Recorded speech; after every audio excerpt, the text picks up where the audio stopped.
Namaste yogis, hi, it's Kelly and welcome to day 23 of my 30 days of video blogging. So you might recall that I historically have pretty tight hips. This is from running and from sitting at a desk, and there was a year, I think it was 2006, when I made it my mission that if I did no other poses, I would do just a really brief sequence designed to work with my hips, with my hip flexors and my psoas, and also do some hamstring work as well. Everything's all kind of related down here. And so I thought I'd share my little sequence with you. This is something that you can do in normal clothes. I'm wearing a regular, I'm actually even wearing jeans right now. I'm not even sitting on my mat. I'm sitting on a little blanket. You can use a blanket, and you might also want a pillow if you have extremely tight hips. So we'll begin just in Sukhasana, easy pose, and begin by just doing some soft side stretches, just freeing up the spine, bringing some movement into the hips, into the side body.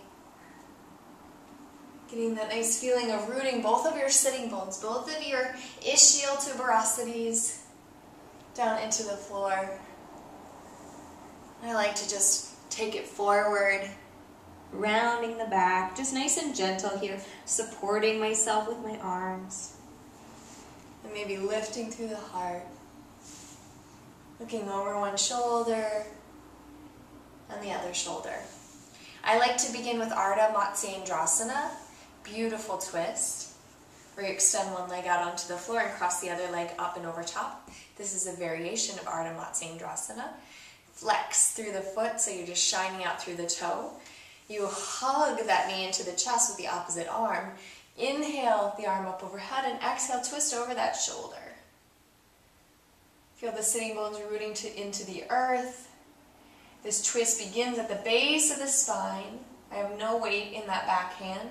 My shoulders are softening away from the ears. And with each breath in, I'm lengthening through the back of the neck.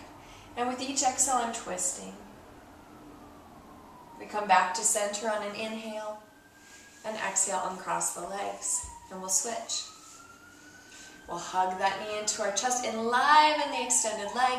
Inhale the arm up overhead. And exhale, twist over that shoulder. Lift and lengthen. And exhale, twist. Feel the space between your shoulder blades. We'll inhale back to center. And exhale, untwist. Good. Now we'll take Gomukhasana, cow-faced pose. We'll just tuck one leg. Maybe begin with your left leg. Your knee points straight ahead toward the front of wherever you're sitting. And then we stack the right knee right on top. Both of our sitting bones are pressing into the floor. If you notice that yours don't want to do that, prop your booty up on a blanket or a pillow. Good, so you might find yourself here and feel like, whoa, this is excruciating. I have been there. This is your pose then. Now if you feel tightness through your knee, maybe hold on to the knee, or if you need more control, bring the sole of that foot to the floor.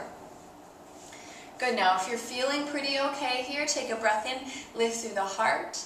And as you exhale, we'll just begin to hinge forward. We're leading with our heart, so we're drawing the middle of our heart toward that knee, but we're keeping a long spine. So this isn't the version of the pose where we round the back.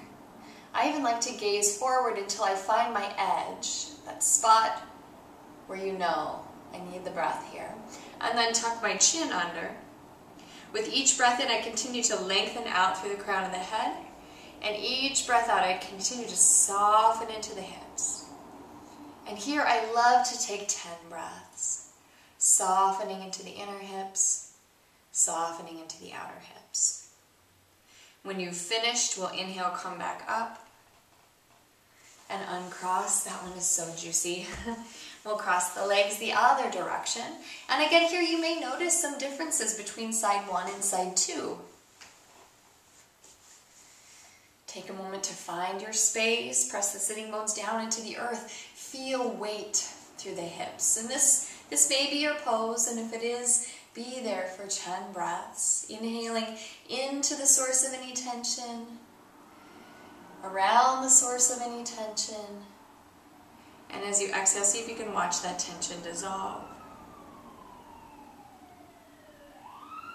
We'll inhale back up. And exhale, uncross. I also like to take a moment to practice Upavishta Konasana, which I have a lot of tightness here through my psoas, and shine out through the balls of your feet. Again, elevate the hips. If you find yourself just slumping here, elevate your seat up onto your pillow and then scooch all the way forward so that you're just about to fall off so that your pelvis tilts forward. Now let's just inhale here. Exhale, press the inner thighs down into the earth. Inhale, lengthen the spine. And as you exhale, maybe just hinge forward a little bit. We're still lengthening through the back of the neck. And as you exhale, press the inner thighs down into the earth. Inhale, lengthen. Exhale, hinge. Inhale, lengthen. Exhale, hinge. Inhale, lengthen. Exhale, hinge and press the thighs down. Continue like this for 10, 12 breaths. Kneecaps are facing the sky. Toes are just fired up. We'll inhale back up. And as you exhale, bring the knees back to center. Now another pose I like to practice in this sequence is boat Paripurna Navasana. Now I'm not sure if I mentioned this, but I have literally a clinically bony butt. An x-ray said so.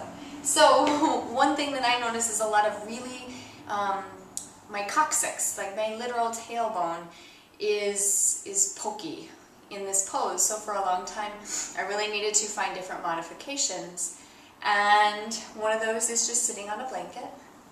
The other is coming down onto the forearms before extending one foot. The other foot, the gaze is at that space where the wall and the ceiling meet. Now as you're ready, you can extend the legs, but keep that lift through the heart. Enliven the toes and release. Our second variation is to hold the backs of the legs here as you lift up through the heart, shine out through the toes. Gaze up at that spot where the wall and the ceiling meet. Maybe stay here 5 breaths. And release. Our last variation, you might be able to hear my sitting bones crunching around down there, is to fully extend the legs, fully extend the arms, lift through the heart, spread the collarbones, and release. So that's a little sequence I like to do for my hips, for my low body. You may wish to add a pigeon in there, maybe not. Like I said in my earlier video about your home practice, make it easy. Pick 5 poses that you have time for and add them to your day. Thanks for joining me. Namaste.